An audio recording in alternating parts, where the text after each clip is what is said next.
No es que el triglicérido mismo haga daño, sino que es un marcador de que al costado del triglicérido hay un colesterol que es aterogénico, ¿ya?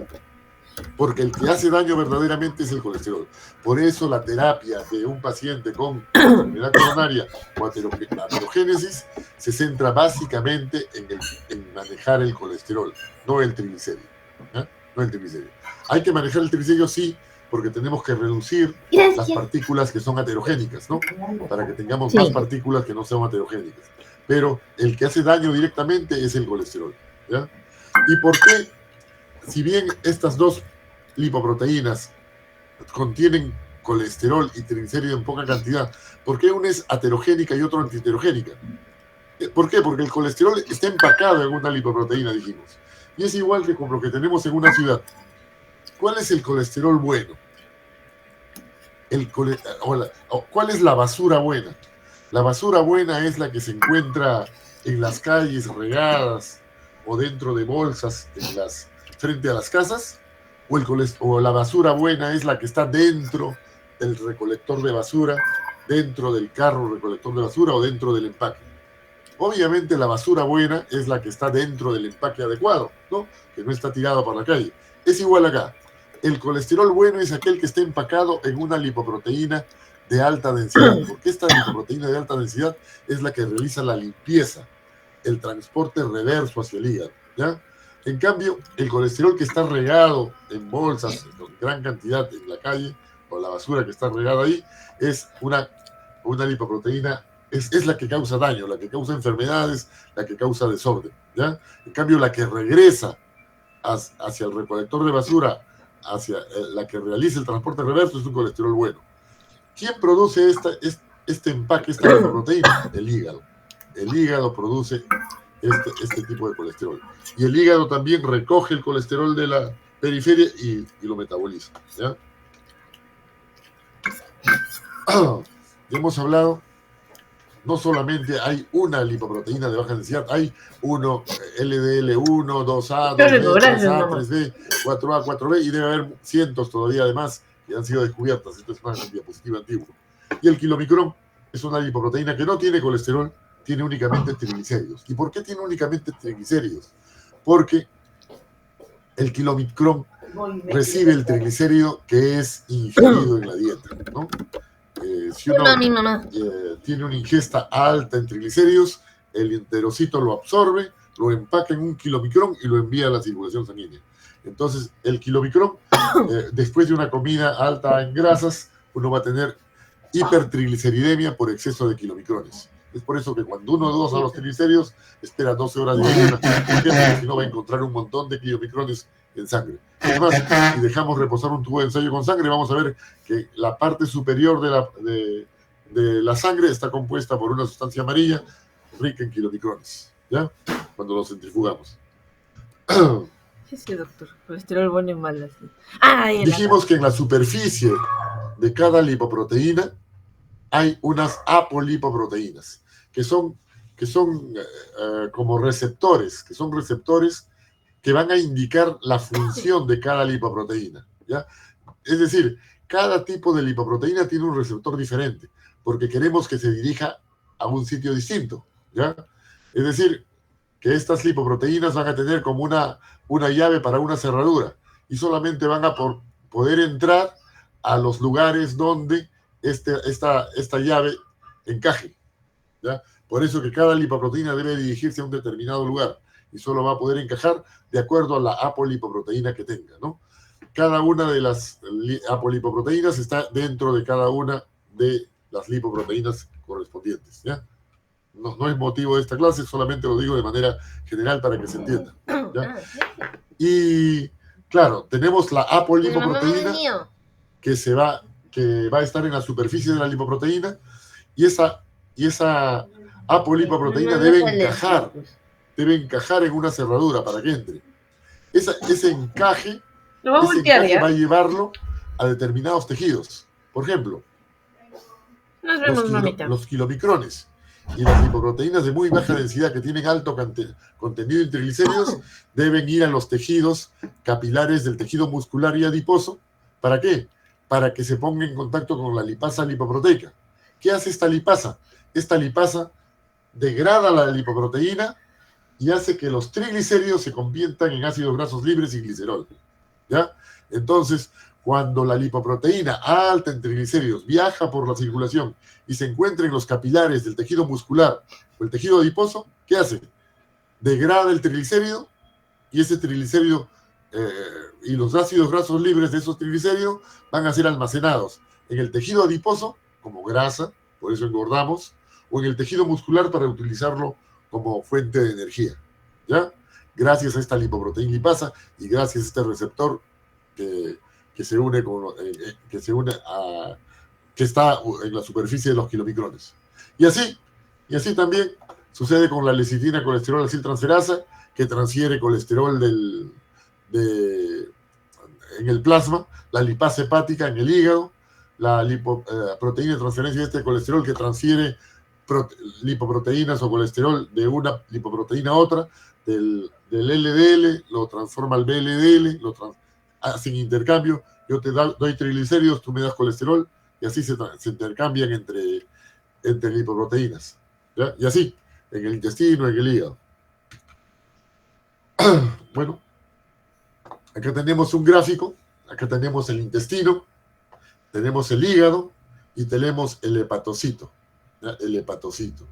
Y acá tenemos un capilar, donde está la lipoproteína lipasa. Cuando en el intestino, por vía exógena, ingresan las grasas, por vía exógena, ¿no? Ingresan las grasas por el intestino, se empacan en kilomicrones, viajan por la circulación, llegan a los capilares, las apolipoproteínas B1 se unen a estos receptores del endotelio, se ponen en contacto con la lipoproteína lipasa y el kilomicrón, que tiene bastante triglicéridos, se degrada en glicerol y ácidos grasos libres. Los ácidos grasos libres, si este capilar está en el tejido hepático, en el tejido muscular, es aprovechado como energía, y si está en el tejido adiposo, se almacena más grasa, ¿no? Y entonces este kilomicrón se reduce y se convierte en un remanente de kilomicrón, porque la grasa, el triglicérido, se ha quedado como ácido graso libre en el tejido. Y regresa al hígado y es captado por el hígado para continuar su metabolismo, ¿no? Remanente de kilomicrón. Y lo mismo, el hígado, esta es la fuente exógena, pero también una vía endógena. La vía endógena, el hígado genera lipoproteínas. Estas grasas que recibe el hígado las empaca con el colesterol que fabrica y forma lipoproteínas de muy baja densidad. Las envía a la circulación y sucede lo mismo que el kilomicrón, solamente que el kilomicrón por la vía exógena y el hígado por la vía endógena. VLDL va a la circulación, llega a la circulación en los capilares. Esto tiene alto contenido en triglicéridos, también tiene colesterol, ¿eh? Esto no es heterogénico, no tiene colesterol. Esto sí es heterogénico, tiene colesterol. Es degradado por la lipoproteína lipasa. Los triglicéridos se quedan en la grasa, se quedan en el músculo, y esta lipoproteína se queda solamente con colesterol, porque todo el triglicérido se ha quedado en el tejido adiposo.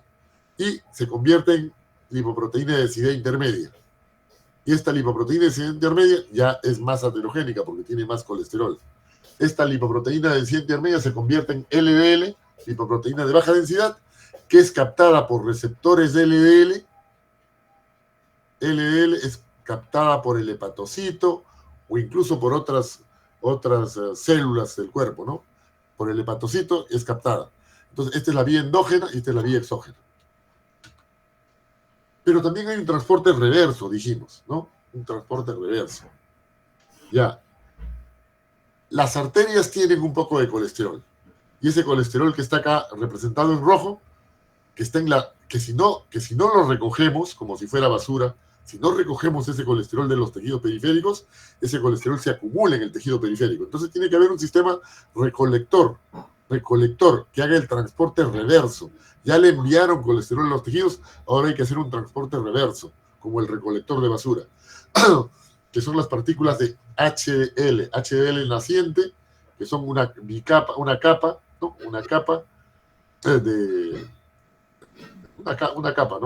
de fosfolípidos, que tiene también apolipoproteínas en superficie, llega al tejido, está vacío, es fabricado en el intestino, está vacío, llega y recoge todo el colesterol gracias a la lecitina colesterol aciltransferasa, que hace que el colesterol de que está afuera ingrese dentro de la lipoproteína, se convierte en una lipoproteína de baja densidad, ¿no?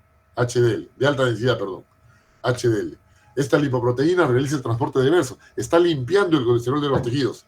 Es una proteína benéfica, por eso decimos que este es un colesterol empacado en una partícula buena, es un colesterol bueno. Es un colesterol HDL, un colesterol empacado en HDL, ¿ya? Cuanto más colesterol recoge, más se limpian las arterias periféricas. Aquellas personas que tienen un colesterol HDL bajo es porque no están limpiando bien los tejidos, ¿ya? Es por eso que es más aterogénico. Y esta partícula de HDL que está regresando al hígado también puede intercambiar, gracias a las proteínas de transferencia de este colesterol, puede intercambiar un poco de colesterol hacia las partículas de baja densidad, LDL, ¿ya? Y así pues es un gráfico donde se realiza el transporte reverso del de una partícula buena a una partícula mala, se hace un intercambio de lipoproteínas, o de proteínas, perdón, y de grasas, ¿ya? Ahora, hay personas que tienen problemas genéticos, ¿no? Es por eso que uno pregunta pues al familiar, ¿tiene antecedentes de problemas de enfermedad coronaria o muerte súbita entre sus familiares cercanos? ¿Por qué? Porque hay problemas genéticos que alteran el metabolismo de las lipoproteínas y que son aterogénicas, ¿ya? Los diabéticos también, la diabetes altera este mecanismo que el hígado genera triglicéridos, genera lipoproteína de baja densidad, de muy baja densidad, es absorbida por la célula periférica, ¿no? Los diabéticos tienen mayor predisposición a enviar partículas más aterogénicas que el resto, por eso que el diabético tiene mayor prevalencia de enfermedad coronaria. El hígado tiene hepatocitos, obviamente, ¿no? En la sangre están las lipoproteínas con colesterol. Estas lipoproteínas con colesterol viajan por la sangre, se unen a receptores que están en la superficie de la célula del hepatocito, las fagocitan, ¿no? Se unen a los receptores, las fagocitan, ¿no? Destruyen el contenido de la lipoproteína, dividen en colesterol que va a la superficie, aminoácidos, las apolipoproteínas en verde se degradan y forman aminoácidos, es captado por el retículo endoplásmico. Algunos receptores íntegros van otra vez a la superficie, otros se generan con estos, en este retículo endoplásmico se forman más proteínas y forman más receptores para que este mecanismo se regenere, ¿no? Así el organismo capta partículas aterogénicas de LDL y las metaboliza en el hígado, ¿ya? También el hígado genera colesterol. ¿Cómo? Gracias al hidroximetilglutaricoenzima genera colesterol y lo incorpora en las sales biliares. Por eso que las sales biliares, la bilis contiene pues colesterol que es absorbido por la circulación enterohepática, ¿no? Y parte es eliminada, ¿no? Las sales biliares se eliminan, por eso le dan el color pues amarillo a las deposiciones, ¿no? Entonces el hepatocito utiliza este colesterol para enviarlo a las sales biliares de dos fuentes. Una es por una fuente endógena que genera ellos colesterol para el hidroximetilglutaricoenzima reductasa, y también el colesterol que absorbe de las partículas de LDL gracias a sus receptores, ¿no? Cuanto más receptores hay, más colesterol absorbe, ¿ya? ¿Qué pasa si le damos un medicamento que anule o inhiba la hidroximetilglutaricoenzima reductasa, a esta enzima? Si lo inhibe, el hígado necesita secretar sales biliares, por lo tanto va a generar más receptores y va a captar más partículas de LDL. Por eso la medicación que inhibe la hidroximetilglutaricoenzima reductasa, las estatinas, van a bajar el colesterol porque incrementan el número de receptores, ya que el hepatocito tiene que captar más colesterol de la sangre para generar sales biliares, ¿ya? Y también hay fármacos que bloquean el reingreso de sales biliares, de colesterol, bloqueando la circulación enterohepática, ¿no? Hay varios mecanismos por los cuales puede reducirse el colesterol. Hay varios patrones de lipidemia, ¿no? aquellos que tienen un colesterol ligeramente alto, triglicéridos elevados, LDL pequeño y HDL bajo. HDL es el colesterol bueno, ¿no? HDL bajo, LDL, partículas pequeñas de LDL, triglicéridos elevados y colesterol total limítrofe. Esta es una dislipidemia aterogénica, ¿no? Los que tienen este patrón de lipoproteínas tienen mayor riesgo de enfermedad cardiovascular. Entonces, ya hemos dicho que los triglicéridos son marcadores de que hay lipoproteínas aterogénicas, ¿ya? Pero los que son verdaderamente aterogénicos son las lipoproteínas que tienen colesterol, ¿ya? Que tienen colesterol. Acá tenemos las lipoproteínas más pequeñas. Un momento, voy a contestar un momento.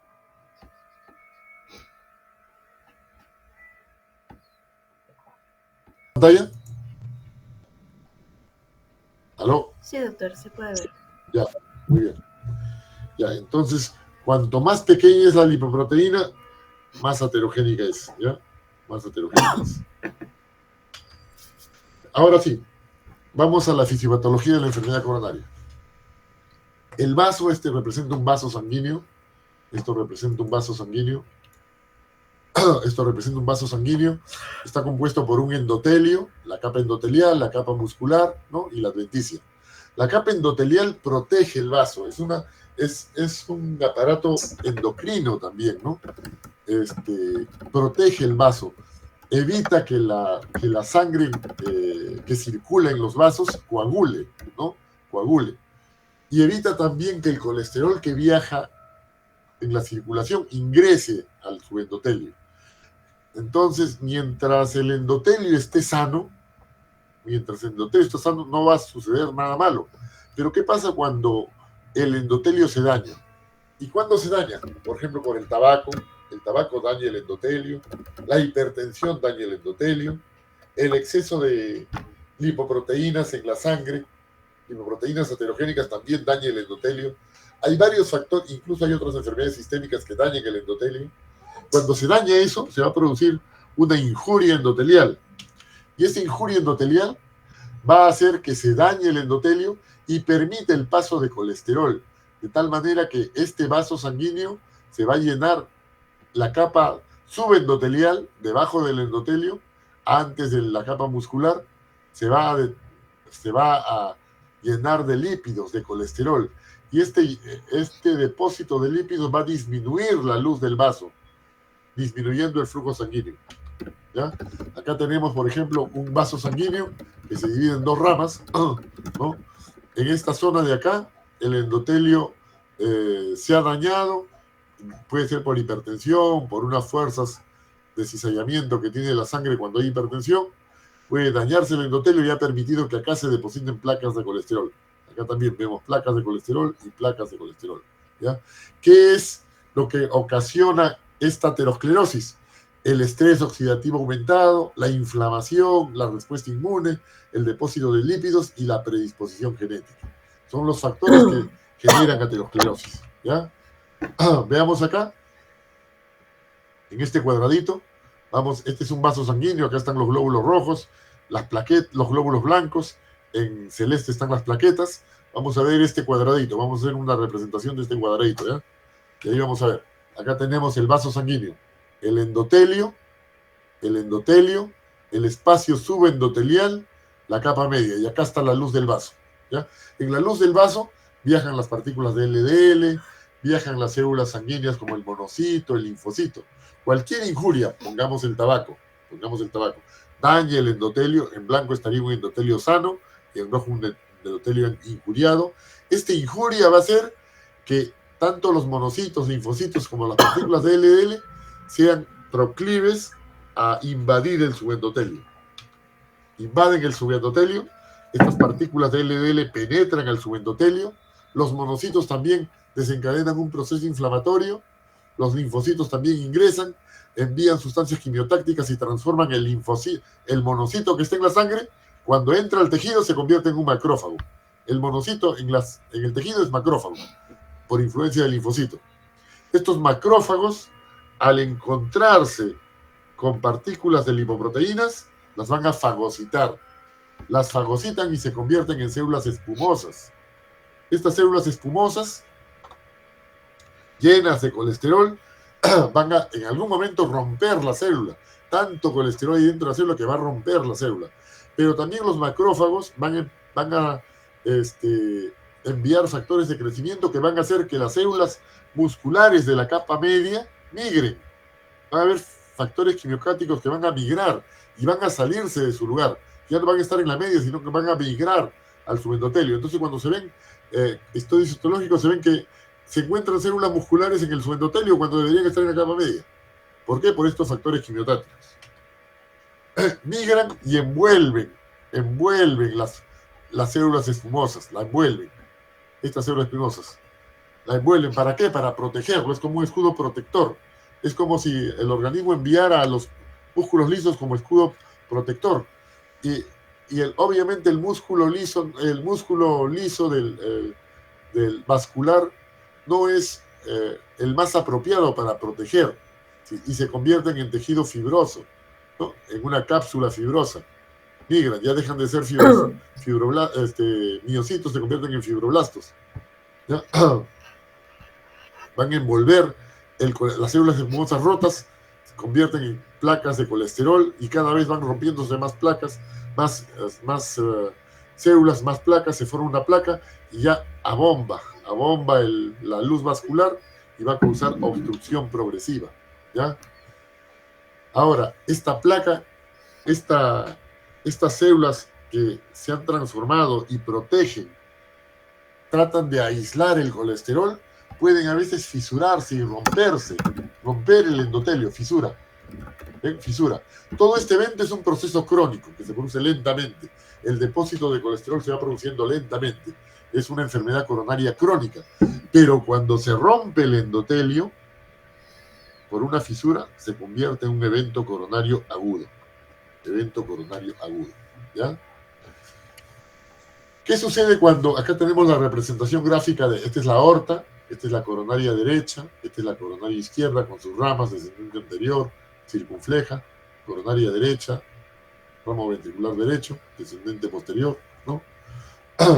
Cuando tenemos que estas arterias que irrigan el corazón, este es un ecocardiograma, ¿no? Vemos que aquí, este vaso, en lugar de llevar sangre, acá no lleva sangre, por eso está blanco.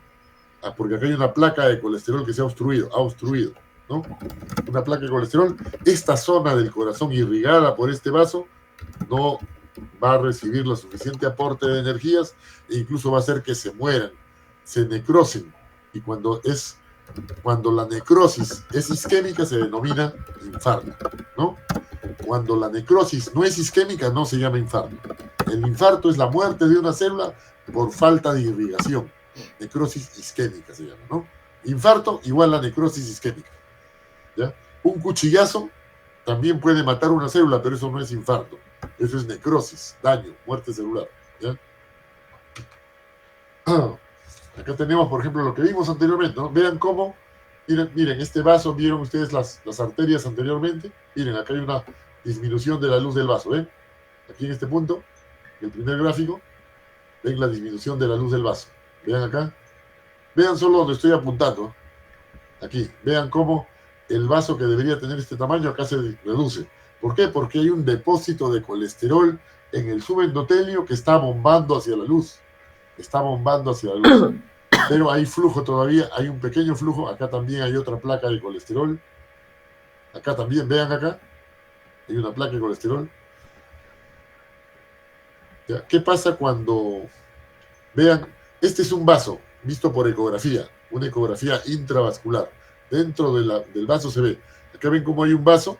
Este es el vaso, la capa media, este es el endotelio. Vean, hay una placa de colesterol acá.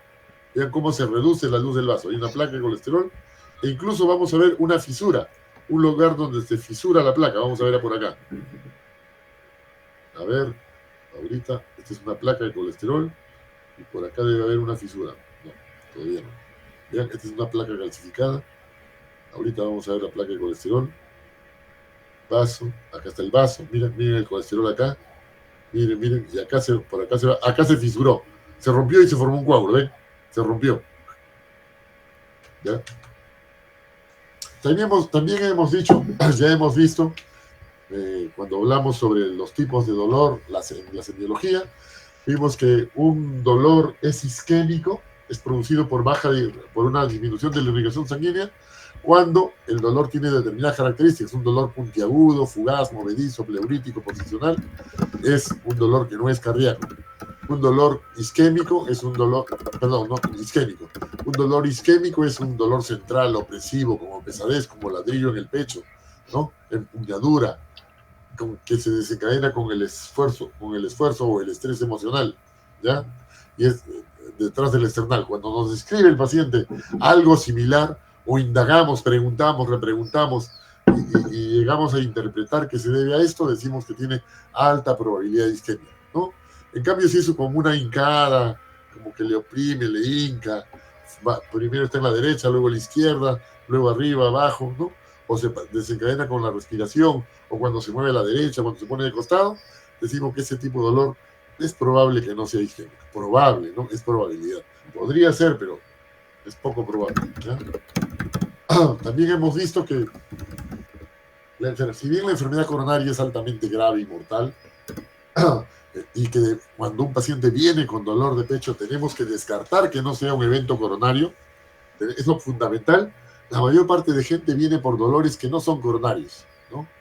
Dolores torácicos que no son específicos, lo que esté en azul, a cualquier edad, desde los jóvenes hasta los más ancianos. Siempre la primera causa de dolor torácico no es isquémica, ¿ya? Pero, vean, en los jóvenes menos de 44 años, el dolor generalmente es con la respiración. ¿Por qué? Porque se fracturó una costilla, tuvo una condritis o incluso tiene una infección respiratoria. Pero en el anciano, la mayor parte de dolores, después de los que son inespecíficos, es la enfermedad coronaria, ¿no? Mayor de 80, de 65 a 70 e incluso de más de 45, ¿ya? Los dolores respiratorios pasan a un cuarto plano y a un quinto plano de acuerdo a la edad. Ahora vamos a ver cuál es el espectro clínico. ¿Por qué hay tantos nombres para la enfermedad coronaria, ¿no? Tenemos que ver cuál es el espectro clínico. La enfermedad coronaria no aparece de un momento a otro, no es como prender y apagar la luz. Hoy tengo enfermedad coronaria, ayer no la tuve. No, no es así. Es un proceso progresivo, lento, la enfermedad coronaria. Lenta la enfermedad coronaria, ¿ya? Que empieza con la aterosclerosis, con lo que hablamos primero, con la aterogénesis, ¿no? La aterosclerosis es lo que inicia la enfermedad coronaria. Por lo tanto, los factores de riesgo son importantes, porque a mayores factores de riesgo tendremos mayor probabilidad de que se desarrolle aterosclerosis, ¿ya? Entonces, el espectro clínico de la enfermedad coronaria empieza con los factores de riesgo. Puede ser normal la persona, pero si tiene factores de riesgo ya empezó la enfermedad coronaria, ¿ya? Empieza la aterosclerosis, empieza a haber daño en el subendotelio, acumulación de colesterol en los vasos sanguíneos, y eso, cuando la luz del vaso se obstruye, disminuye el flujo sanguíneo. Vamos a dibujar acá. Y acá tenemos el vaso de una persona normal. Por acá, por este vaso, va a fluir una buena cantidad de sangre.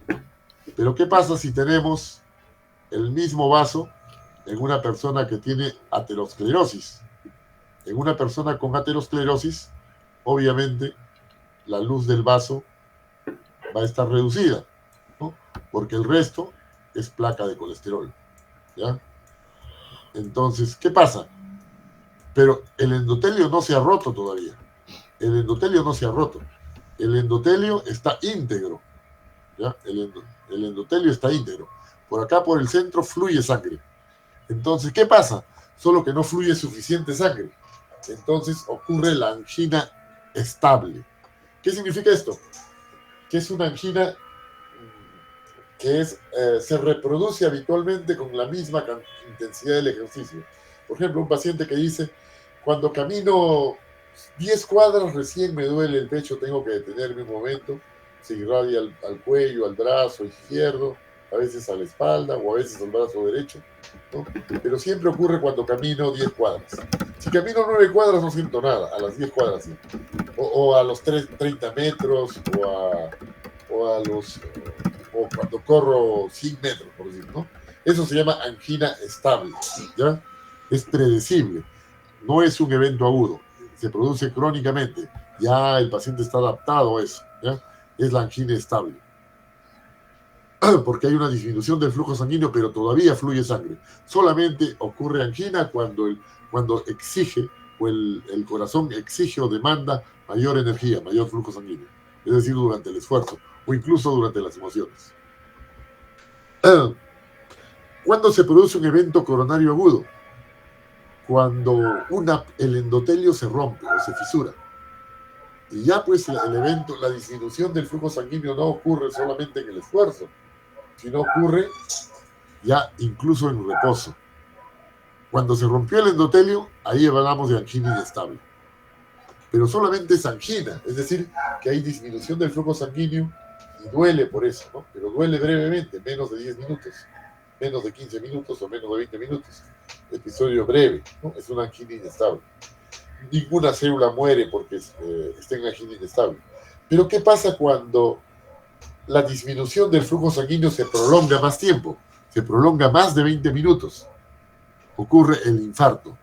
La célula miocárdica no puede resistir una injuria tan prolongada y se necrosa. Y ocurre un infarto. Y ese infarto puede manifestarse electrocardiográficamente como aparición de onda Q o puede manifestarse electrocardiográficamente sin onda Q. ¿Ya? Puede ser IMA Q o IMA no Q. ¿Por qué IMA Q, IMA no Q? Porque las definiciones clínicas son diferentes a las definiciones electrocardiográficas. El conocimiento que tenemos de la enfermedad coronaria aguda y crónica es reciente, se va desarrollando y va incrementando, pero el conocimiento que tenemos de un electrocardiograma tiene más de 100 años. El electrocardiograma se ha descubierto hace más de 100 años y las definiciones que usamos para definir infarto, isquemia, injuria, son de esa época, ¿no? Son de esa época, ¿ya? Pero nos sirven bastante como una manera de triaje. IMA no Q, IMA Q, es electrocardiográfico, una definición electrocardiográfica. Pero ¿qué pasa? Cuando un paciente con angina inestable, es decir, la célula no ha muerto, cuando un paciente tiene una disminución del flujo sanguíneo transitorio, el miocardio queda aturdido, ¿ya? O sea, no ha muerto, las células miocárdicas no han muerto, pero quedan aturdidas, ¿ya? Es como una persona que la asfixia, no la asfixian hasta morir, antes de que muera dejan de oprimirle el cuello, pero al despertarse se levanta aturdido, ¿ya? Pasan unas horas y recién se recupera. Ese es el miocardio aturdido. ¿Qué es el miocardio hibernado? El miocardio hibernado no es aquel corazón que ha recibido un flujo sanguíneo reducido por unos minutos, sino el miocardio hibernado es un corazón que tiene una disminución del flujo sanguíneo en forma crónica. Es como un desnutrido o una persona mal alimentada. Se daña a lo largo del tiempo, va bajando de peso, va perdiendo masa muscular, va reduciendo su actividad metabólica porque está hibernado, porque está desnutrido. El miocardio hibernado es igual, es como un miocardio desnutrido, ¿no? Es un miocardio hibernado que no recibe suficiente aporte. Solamente recibe lo mínimo como para sobrevivir. No tiene energía para contraerse más.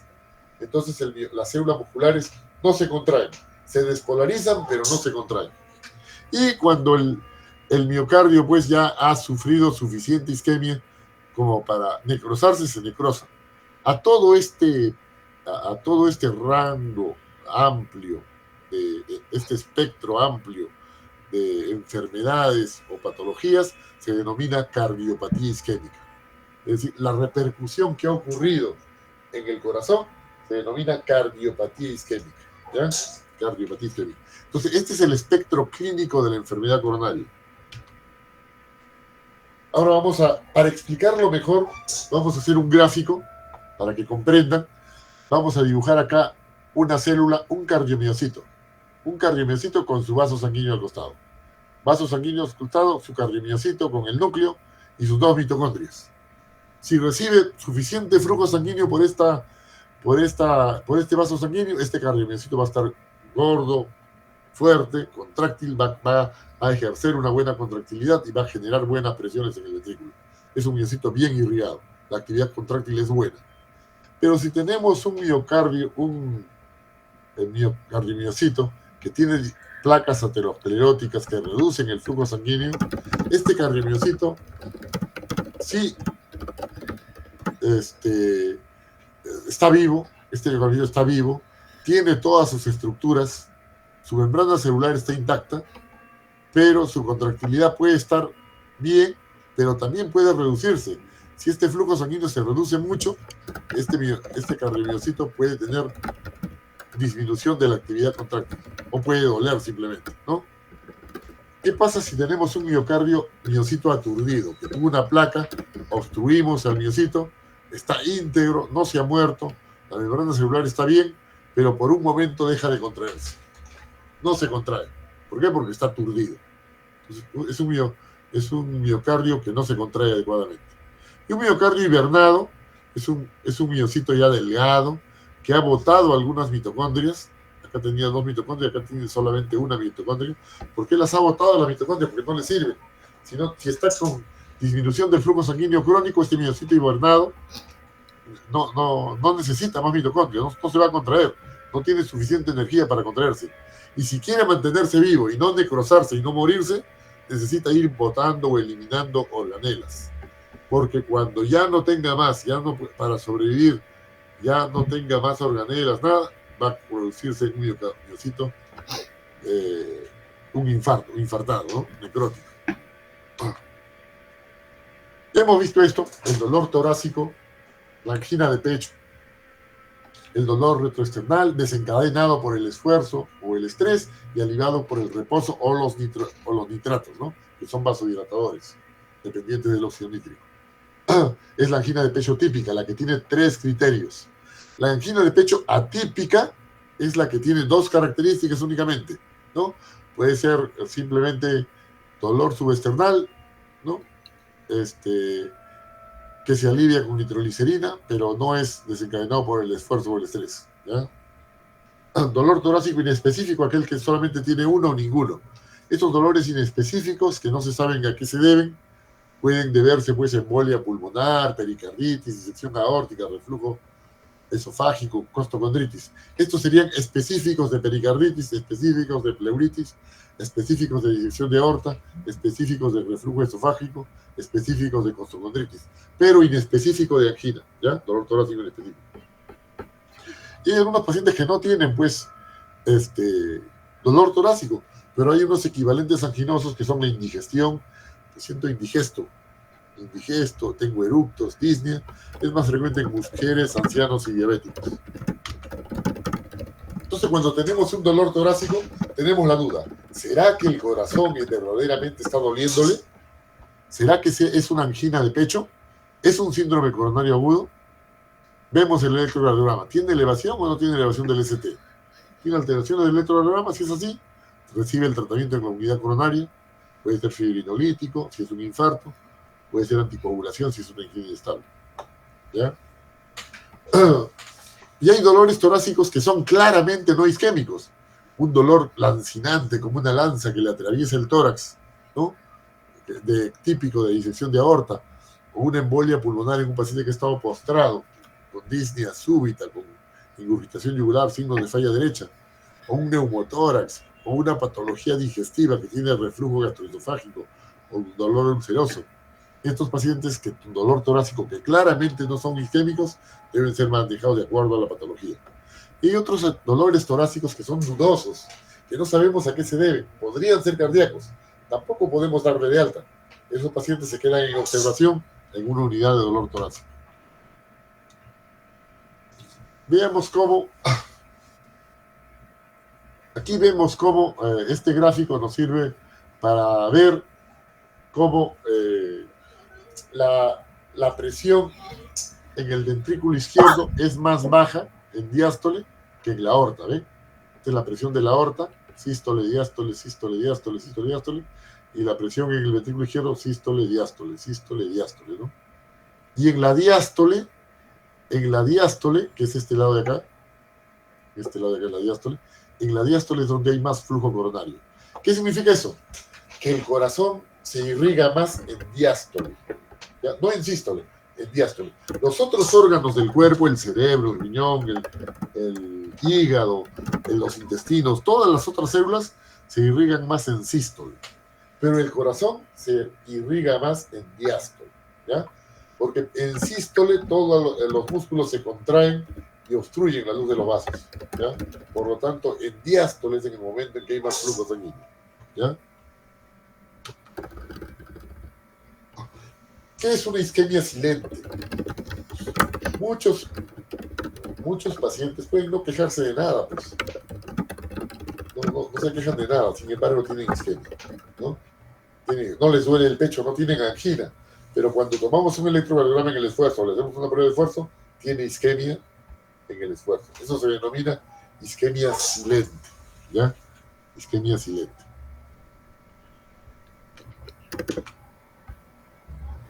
Hay varios tipos de isquemia silente. El tipo 1 es en pacientes que no tienen ningún síntoma. Son completamente asintomáticos, ¿ya? Pero tienen el antecedente de que han tenido enfermedad coronaria antes, pero ahora no tienen angina. Los de tipo 2, aquellos pacientes que tienen síntomas y que han tenido infarto agudo anterior, ¿no? Y la de tipo 3 son aquellos angines que ocurren de tipo 3, que ocurren pacientes que tienen angina de pecho, en algunos momentos le duele, típica, tiene angina de esfuerzo o angina estable, ¿no? Y hay otros episodios en que tiene también isquemia, pero no le duele, ¿ya?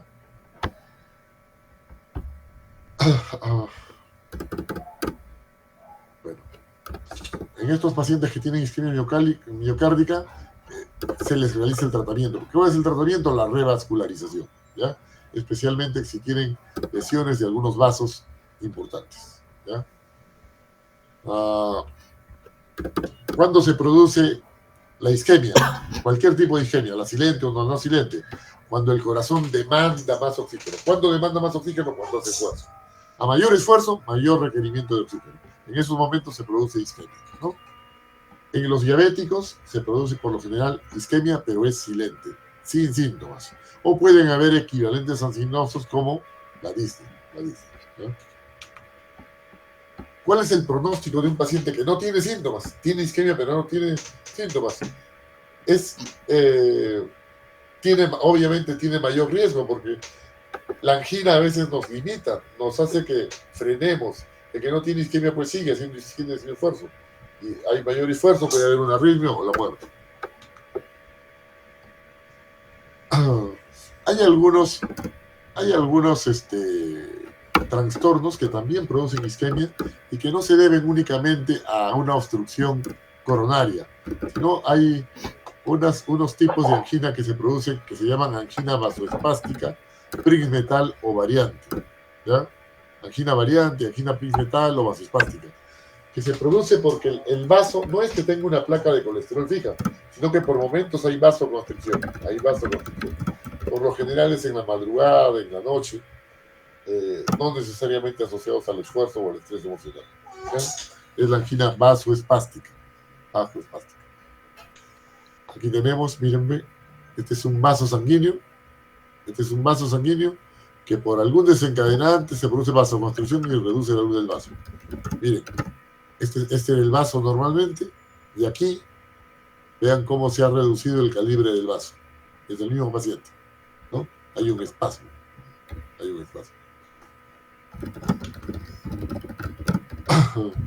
Ustedes saben que las coronarias viajan por la superficie del corazón, ¿ya? Nosotros, si queremos saber si el paciente tiene angina vasoespástica, primero vemos por la clínica. ¿Cuál es la clínica de un paciente con angina vasoespástica? Los episodios son por lo general por la noche o por la mañana, ¿ya? Por la noche o por la mañana. Es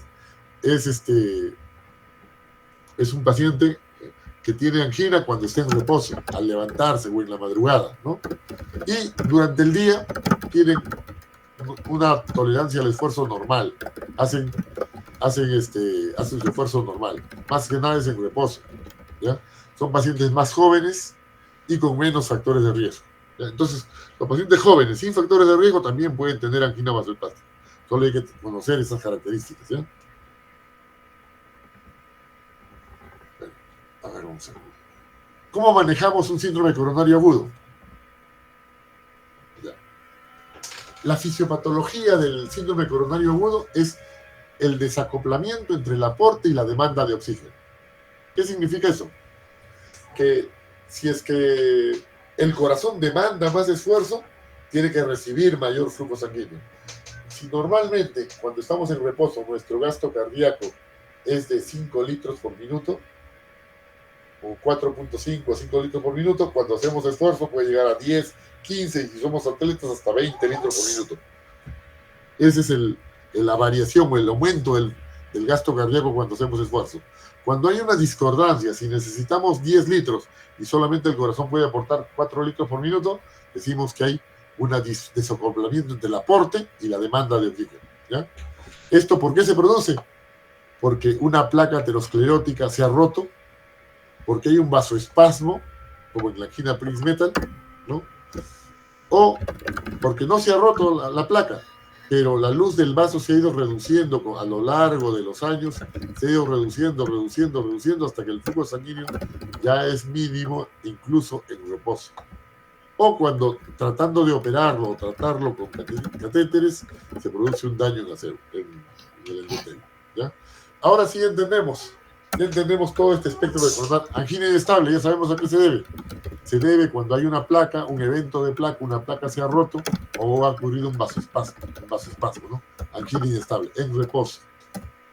Sin embargo, ninguna célula se ha muerto. Angina inestable secundaria. Por ejemplo, si un paciente está con anemia, el vaso está íntegro, el flujo sanguíneo es adecuado, pero esa sangre no transporta la suficiente cantidad de glóbulos rojos como para transportar el oxígeno. Esa es la angina inestable secundaria. No por el problema en el vaso sanguíneo, sino porque la sangre no tiene glóbulos rojos suficientes. Un síndrome anémico da angina inestable secundaria.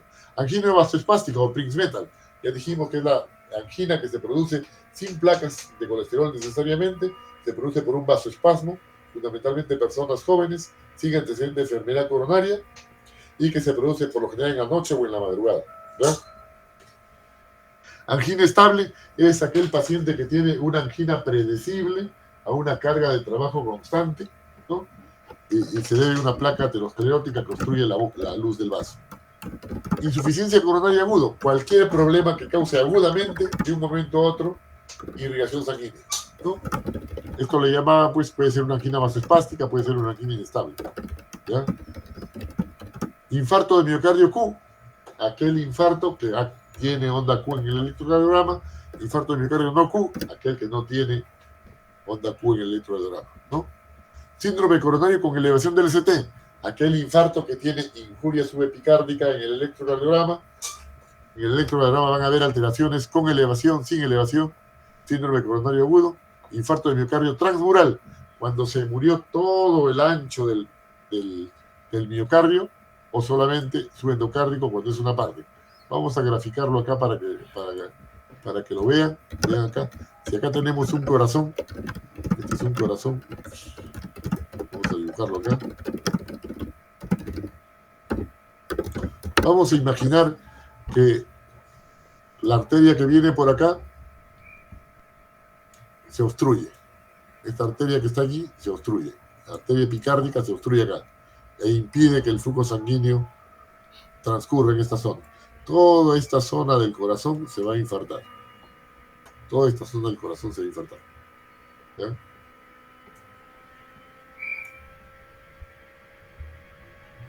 A ver. Toda esta zona se va a infartar. Cuando se infarta todo el grosor de la pared, se llama transmural. Desde la pared endocárdica hasta la pared epicárdica. Cuando se infarta solo esta pared de acá, se llama epicárdica. Y cuando se infarta esto de acá, es subendocárdica, ¿ya? Subendocárdica. Los infartos generalmente son subendocárdicos y transmurales. Esto de acá. Epicárdico no. No es un problema isquémico, ¿ya? Después, ya cuando vean la parte clínica, van a ver que también existen infartos tipo 1, tipo 2, tipo 3, tipo 4 y tipo 5. No es el motivo de ahora. Entonces, el síndrome coronario agudo puede tener etiologías aterogénicas o etiologías no aterogénicas. Aterogénicas cuando se debe a una placa, pero por ejemplo una angina inestable secundaria no es aterogénica. ¿No? No es aterogénica. En un electrocardiograma, acá vemos cuál es el más frecuente, un infarto de miocardio que electrocardiográficamente se ve con elevación del ST. Este es el infarto más grave, ¿no? Acá ven un electrocardiograma, ustedes ya vieron el electrocardiograma normal, ¿no? El electrocardiograma normal, y acá ven un electrocardiograma donde el ST, el segmento ST está elevado. ¿Ven acá? Este ST está elevado desde acá hasta acá. El electrocardiograma normalmente debería ser así nada más, así. Cuando acá está elevado el ST. Este es un infarto con elevación del ST, ¿ya? Con elevación del ST.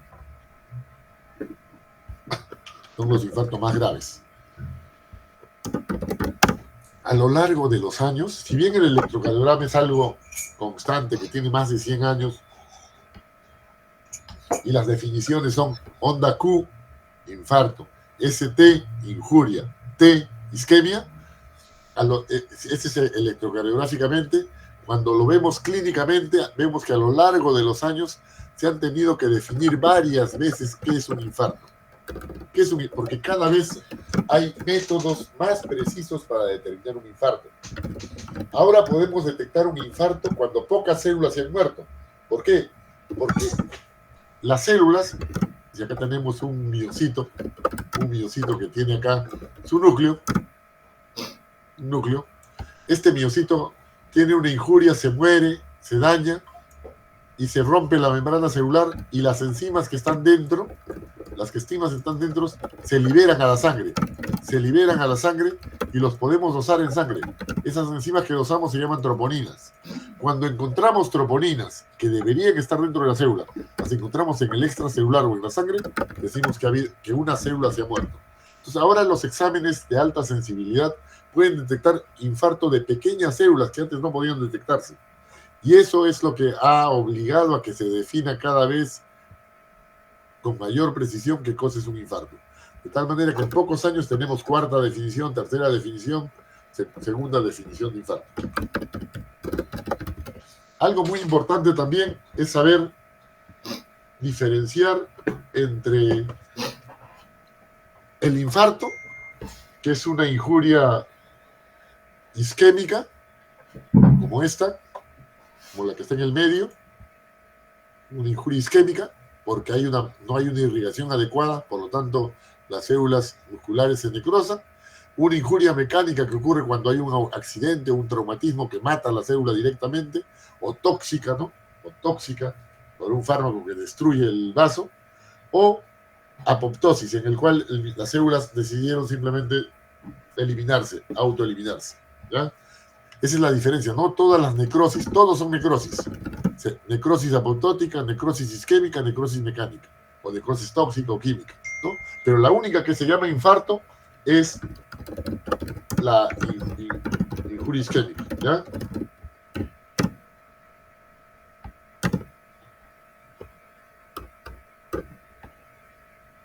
Injuria isquémica. Acá tenemos el vaso sanguíneo, ¿no? El mismo vaso sanguíneo.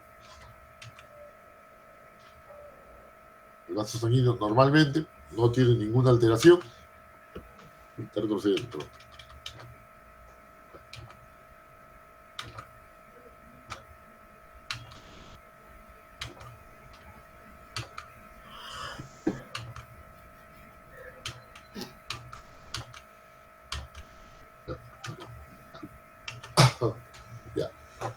¿Qué pasa cuando ocurre un infarto?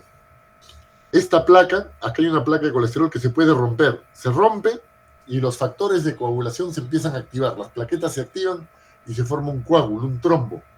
Este trombo obstruye la luz del vaso, y acá cuando operamos al paciente, sacamos un trombo que puede ser un trombo rojo, por los factores de coagulación, la fibrina, el fibrinógeno y la fibrina, que forman la trombina, forman este coágulo, o podemos tener un trombo blanco, formado por plaquetas, ¿ya? Por plaquetas. Pero se forma un coágulo en esta zona, que obstruye el vaso, ¿ya?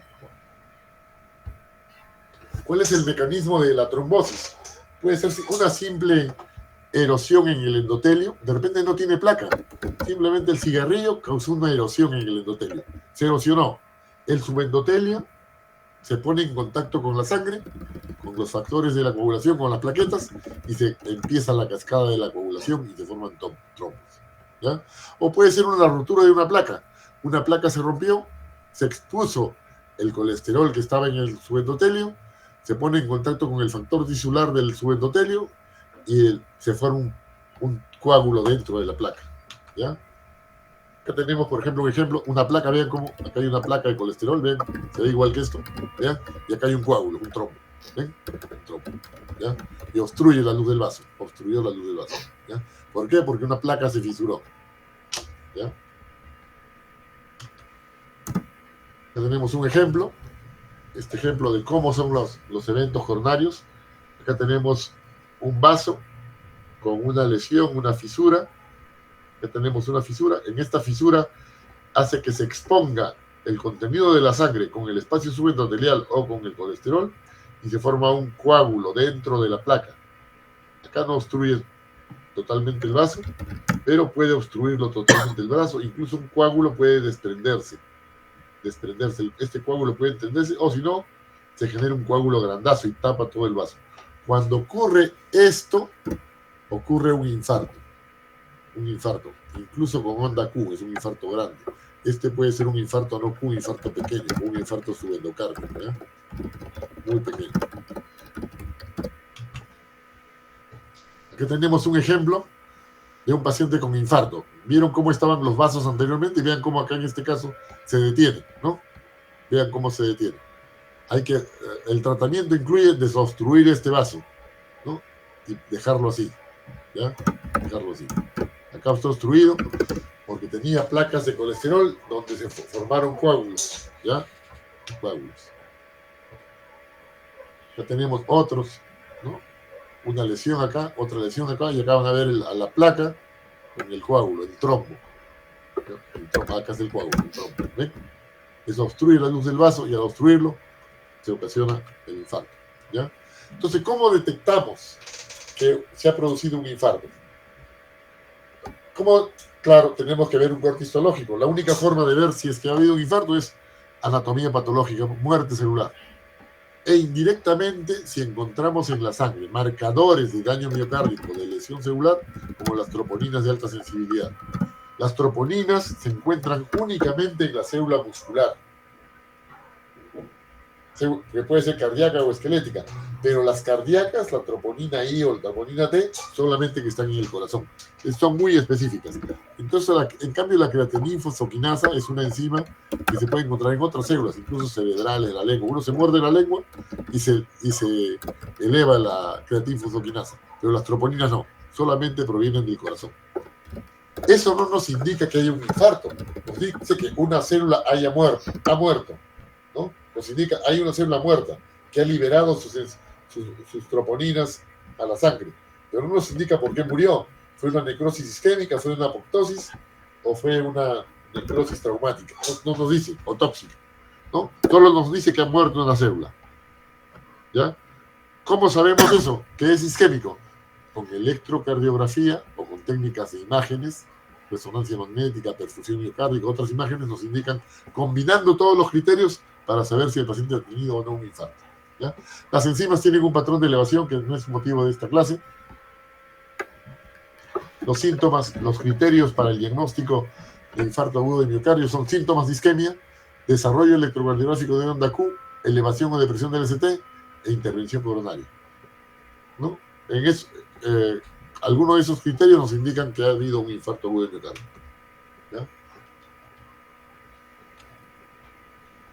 Tipos de infarto de miocardio. Bueno, hay varios tipos de infarto de miocardio. Tipo 1 es aquel que se produce porque ha habido una rotura de placa. Es debido a una rotura de placa o un accidente de placa. El tipo 2 se debe a un desbalance entre el aporte y la demanda. Es decir, la anemia, una anemia puede dar un infarto tipo 2. La célula puede morirse porque le falta irrigación, pero por falta de aporte, ¿ya? Por aumento de la demanda inclusive. Un paciente con COVID o con insuficiencia respiratoria necesita más flujo sanguíneo, pero esa sangre está no oxigenada, no oxigena nada, le da un infarto, ¿ya? Infarto tipo 2, infarto tipo 1. Ese se debe a un evento de placa. ¿Por qué hay que diferenciarlo? Porque el tratamiento es distinto. Si el mecanismo aquí es un evento de placa y la formación de un coágulo, tengo que darle anticoagulantes y antitrombínicos. Si el mecanismo aquí no es que se ha tapado un vaso, sino que le falta oxígeno, tengo que darle oxígeno. Si le falta sangre, tengo que pasarle sangre. El mecanismo del tratamiento es distinto, ¿ya? Si acá se ha obstruido por una placa de colesterol, tengo que abrir el vaso. Tengo que romper la placa y abrir el vaso, ¿ya? ¿Qué puede causar un desbalance entre el aporte y la demanda? Bueno, la placa de colesterol, obviamente, espasmos coronarios, embolia coronaria cuando un coágulo se va a la coronaria, disección coronaria cuando se rompe el vaso coronario, taquicardia, una taquicardia, cuando el paciente tiene taquicardia, 150, 170, 180 por minuto, obviamente un corazón que late tan rápido es como si estuviera corriendo demasiado. Y obviamente va a haber un desbalance entre lo que necesita el corazón y lo que le puede aportar el flujo coronario. Una bradicardia severa, insuficiencia respiratoria, anemia severa, hipotensión o shock. Shock de otra etiología, ¿no? Un shock, por ejemplo, anafiláctico, ¿no? El infarto tipo 3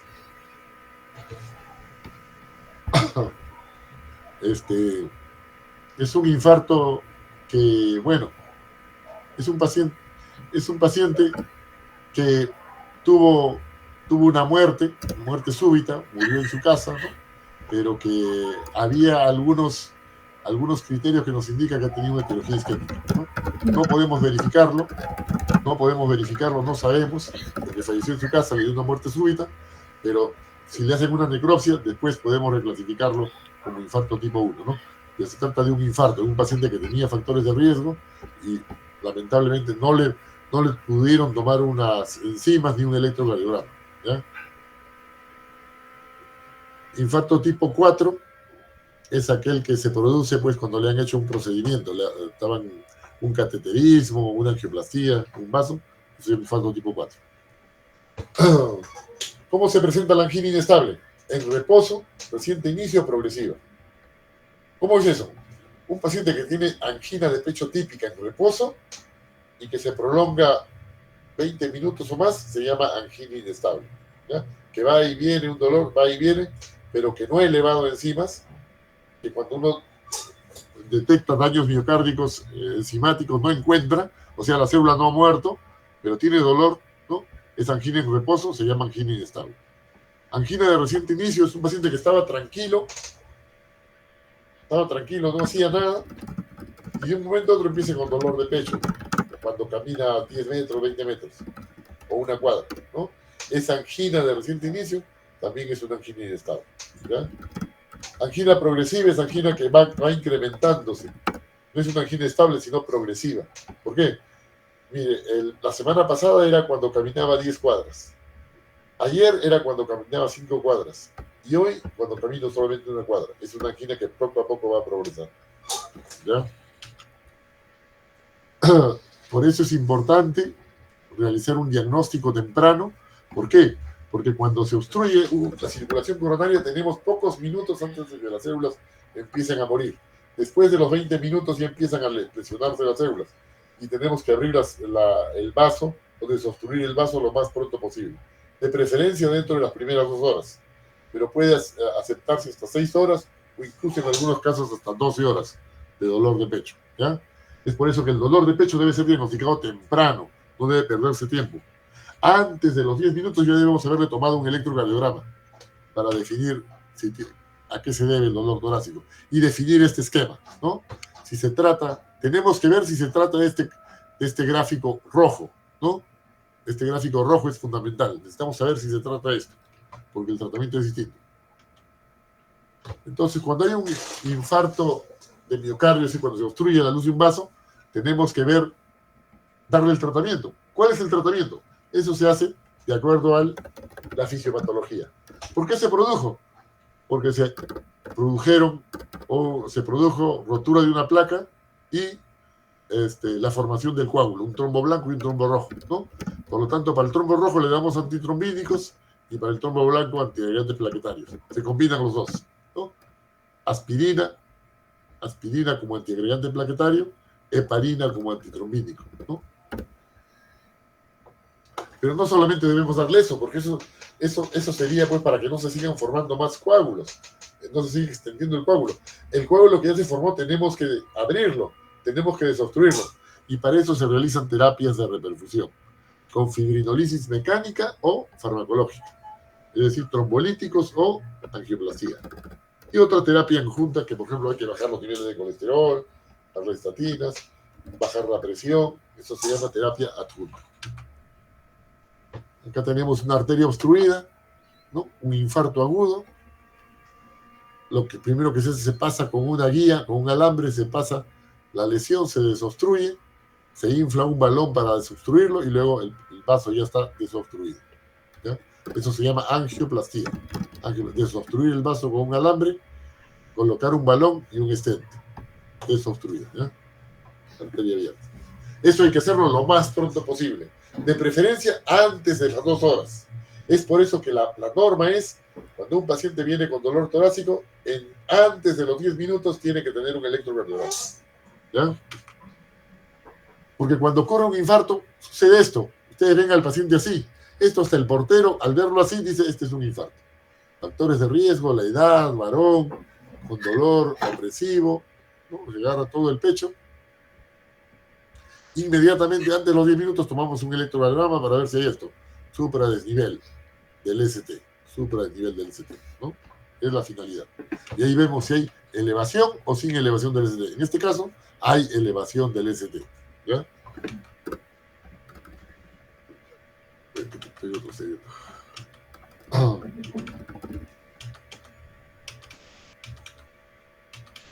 Ya.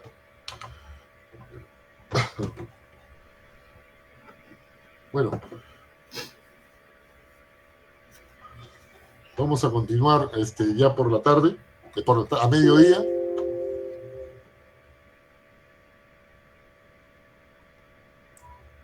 A mediodía vamos a continuar, ¿ya? Con la práctica. No se olviden de enviarme. ¿Aló? Sí, doctor, lo que le quería pedir es si podemos empezar aproximadamente 2:40. Lo que pasa es que hay algunos compañeros que están yendo normal con práctica presencial y para darles aunque sea unos minutos que puedan trasladarse para conectarse a internet, por favor. Ya, entonces lo haríamos a la 1. Bueno, de ser posible, por favor, doctor. ¿A qué hora? No escucho. Decía si puede ser a la 1, usted está intentando. De 1 a 3, ya, está bien. Gracias.